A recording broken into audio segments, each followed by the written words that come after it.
এই যে বন্ধুরা দেখেন মার কতগুলা ছাগল। এই ছাগলের জন্য মা মার বাপের বাড়িও যাইবার পারে না। মা কোনো জায়গায় তার মানে শান্তি মতো যাহারে না, তার মানে কষ্ট। এই যে ফার্ম এদিক দিয়ে ছাগল বেড়া দেওয়া খুব রিস্ক, তার মানে খালি কুত্তায় ধরে, কুত্তায় কামড়ায়।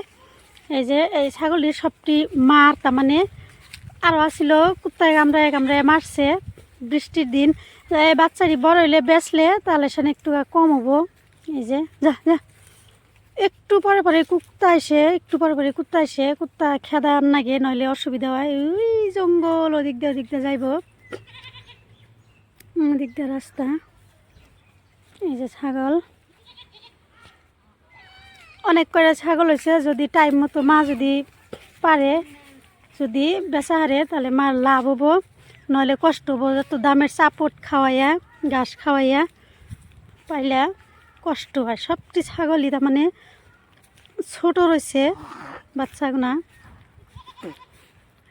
এনে হইলো আমগো মার হইলো তার মানে ছাগল গরু পালার মা একলাই বাড়িতে থাকে। মারে আমরা কই তোমার ছাগল গরু পালা লাগবো না, কিন্তু মা শুনে না।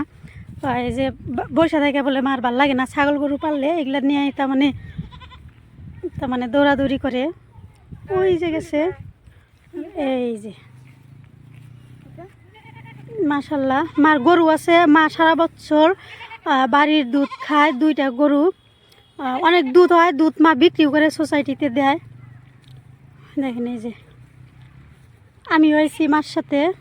এই যে আমি হেঁটে হেঁটে যাইতেছি, এই যে খালি পায়ে আছি, একটু ঘাস পাড়াইতেছি।